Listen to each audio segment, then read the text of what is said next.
What's up, everybody? Welcome into another episode of Flippin' Bats. It is day 2 here in Japan. I am at the Tokyo Dome, one of the most iconic stadiums in the entire world for a game in just a little while between the Tokyo Giants and the Tigers. For this matchup, think Red Sox, Yankees. That's how big this is. It's a massive rivalry. It is going to be awesome, and I'm excited to talk all about that in tomorrow's show. But this is all about my day 1 experience, and it was truly unbelievable. Took in a game at Yokohama Stadium in Yokohama, and it was incredible.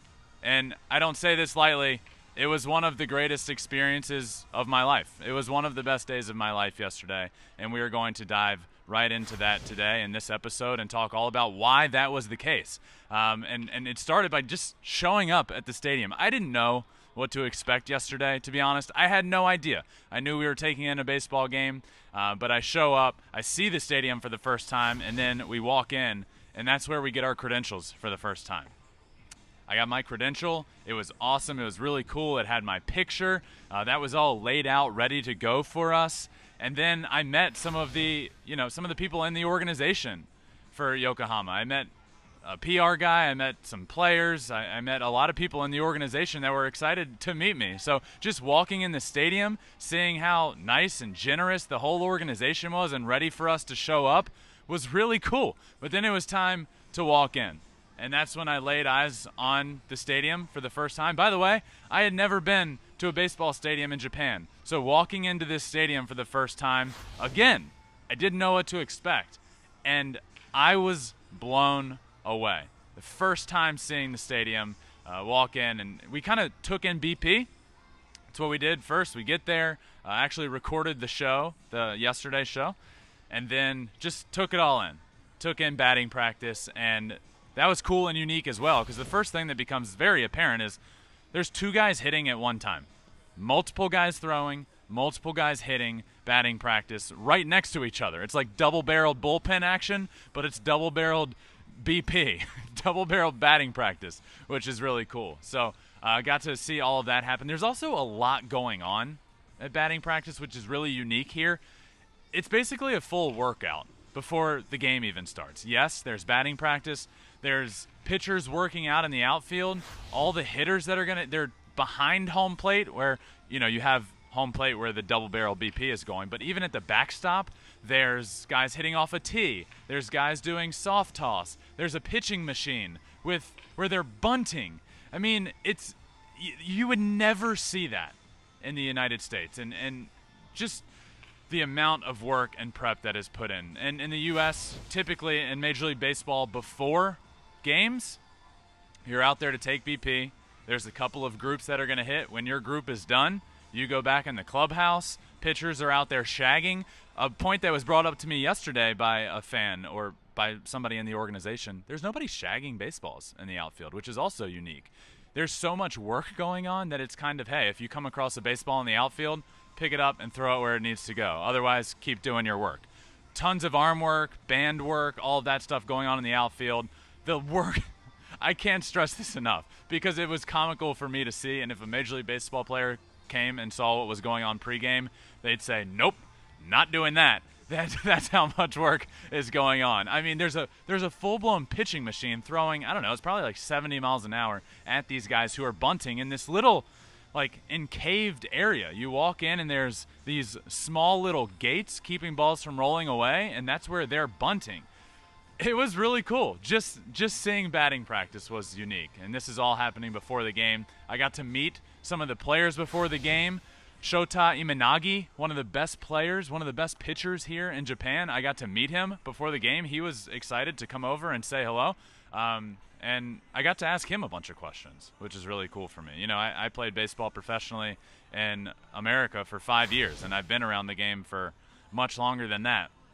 So to talk to him about playing here at a place where I was so excited to be experiencing was really cool. First and foremost, one of the big things that jumped out to me yesterday is the stadium is small. It's 309 down the line. Center field isn't big at all, but there's just a big wall around the whole stadium, which is also really cool to see. Everything's the same height all the way around.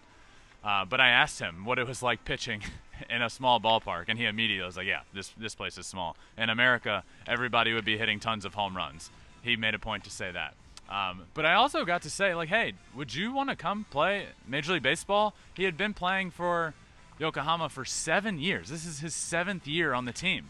And I said, is it a goal of yours to come play Major League Baseball? And he goes, yes, absolutely. I want to come over. I would love to come over, and hopefully that happens soon. So one of the best pitchers in Japan, got to meet him immediately. And then but right after that, went up to the team store. Okay, so this is all before the game. Go up to the team store, and I kind of came up with the idea in my head, how cool would it be to get a home jersey from every stadium that I visit? So I did that, and I got Shota Imanagi's jersey. He was my Yokohama jersey, which I got, and now we're here at the Tokyo Dome for day 2, and I'm rocking a Tokyo Giants jersey for this episode. But these jerseys are really, really cool. The Yokohama jersey that I got yesterday is a home white jersey, blue pinstripes. It has the Bay Stars logo on the front. I really like that about it. I will be describing my Tokyo Giants jersey in tomorrow's episode, and there's hopefully going to be a lot of jerseys that I can get along the way. We're not always going to be going to baseball games on this journey, on this trip, but we're going to do it as many times as we can because, just to be honest with you, that wasn't really in the plans here. It wasn't. We need to go to as many stadiums as possible. And before the game even started yesterday, we all, me, my producers, everybody here was in agreement. We need to do this as many times as we possibly can. So that's the goal. We're here at the Tokyo Dome for day 2. And so after I got that jersey yesterday, this is all before the game even started, we recorded a couple of videos, okay? These videos entailed everything from top food, my favorite beer at the stadium. We kind of just went all around and recorded as much as we possibly could. So be on the lookout for those videos. They're all going to come out on TikTok. We'll put them out on Twitter as well, Flippin' Bats Pod, wherever you listen. But truly unique, and I'll dive into those more in a little bit. But the food, the beer, the atmosphere, it was all so awesome and unique. But while we were actually recording one of those videos, the very first video we were recording, to be honest, a really cool moment happened. And look, Flippin' Bats is the #1 baseball podcast in Japan. I knew that. It's something that means a lot to me. It's really cool. But I didn't know the response that I would get being here. I had no idea. I didn't know if nobody would know who I am. I didn't know if a few people would. But it is the #1 podcast, and the reaction yesterday was special. You know, the very first thing that happens, gates open up. We're recording a video eating a bunch of food, okay? Gates open up. Within 30 seconds of the gates opening, these 2 girls walk by where we're recording, and two of my producers saw this and said, hey, like, yeah, just wait right here. He'll be done in a second. I walk over to these girls, and I was blown away. And I want to try and do my best right now to explain my feelings during this, their feelings during this. But the best way I think I can describe their feelings is that one of these 2 girls started crying. The second I walked up and said hello and shook their hand, this girl broke down and started crying. And I was blown away by that, and they knew who I was, they knew who the podcast was, and this isn't about me. That's what became pretty apparent throughout the day yesterday. This is the Shohei Ohtani impact. This is what he's done. I got on a 13-hour flight yesterday, flew across the globe, and these girls were moved to tears at seeing me because I represent and talk about Shohei and him so well, and he means a lot to them. This is the impact that this guy is having, and that would kind of go on to be a theme of the day. We ended up handing them, this is honestly like 5 minutes later, we handed them 2 shirts that we had. One of my producers, you know, we brought shirts here. He brought 2, just kind of like a shot in the dark, like, hey, maybe we'll give them away. Maybe somebody will recognize you. We gave both of them to those 2 girls within 5 minutes of the gates opening, and again, she started crying. I asked if she wanted to take a picture in the shirts, and um, she broke down again and was just so excited and wanted to take another picture. And, I kind of have to take a step back here and really think about that. And it's easy to get caught up in the moment. It's easy to get caught up in not really understanding what's happening. And one of those moments, as I'm recording right now, is one of those. I've never been in the Tokyo Dome. There's a lot going on microphones right now, and I don't really know what's happening, but it's really kind of cool that it's happening right behind me. So if you hear that going on, maybe you can let me know what's happening, because I truly have no idea. But yesterday was one of those moments where I didn't know. I didn't know the impact that it was going to have. The #1 podcast here, but it became the theme throughout the day. I immediately met another guy, a guy in his 30s that was brought to tears. There was a guy in his 30s that started crying from meeting me.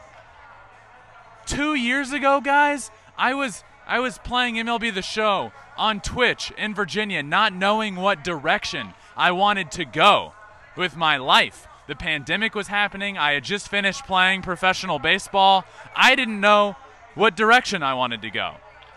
And fast forward 2 years, I have a podcast in Japan.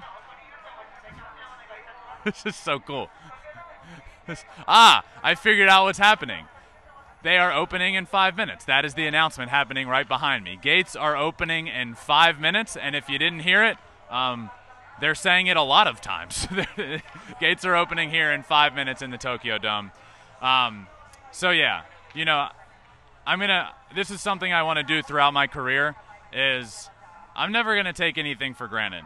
And yesterday was one of those moments that I'm not taking that for granted. I flew 13 hours across the globe because I have this appreciation for one of the greatest generational talents of all time, Shohei Ohtani. And I flew 13 hours to cover him for my show, Flippin' Bats, which is the #1 baseball podcast in all of Japan.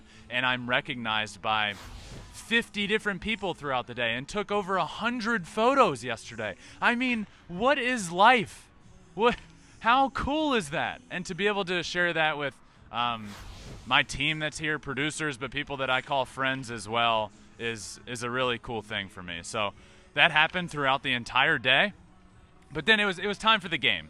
We go to our seats, we sit down after taking some photos, we go sit down in our seats, and right next to us, literally sitting in the row next to us, there's this couple, 2 people, and man, did I not know how this was going to play out, but hear this. We sit down, and within a few minutes, I was offered a cheese stick, a fish stick, a cheesy fish stick. That's what it was. That's how I was described it. And naturally, I had to accept and eat it because it's the polite thing to do. But full disclosure, disgusting. It was awful. but I powered through, and I ate the whole thing, and I said thank you, and I think I said, this was good. It wasn't, but it was the experience that took place after that was really cool. They give me that. We ended up, one of my producers actually bought them a beer, both of them. And they were so appreciative. And I want to try and properly explain how this transpired after that, but we get them 2 beers, and they are so appreciative that within seconds, both of them, the guy and the girl, stand up, took the jerseys off of their backs, and gave them to 2 of the producers that weren't wearing a jersey. I was wearing my jersey, as you all know, the Yokohama jersey. They weren't wearing one.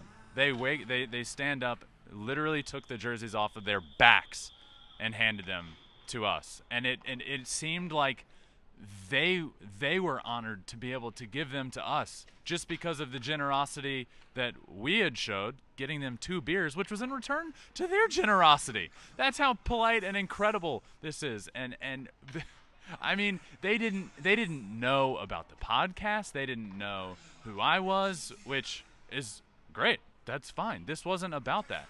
This was just a few people, clearly not from Japan, that had showed up and did something nice for them in response to them doing something nice for us, and they wanted to show just how polite and kind they were and this country is. And they immediately got up after us being so thankful. I mean, we couldn't say thank you enough. They end up going and buying new jerseys. They took the jerseys off of their backs and went and bought new jerseys for themselves. And what can I say? The generosity is unbelievable. So then the game gets underway. The game was one of my favorite things of all time. I'll dive into that just a little bit more here in a second as the gates are opening here at the Tokyo Dome. So this is all going to be in tomorrow's episode, by the way. Thanks for watching. If you love flipping bats, swinging 3-0, or just talking ball, join us. Call us at 213-537-9339 with your questions. We have a weekly guest, and we have a lot of fun, so hit that subscribe button.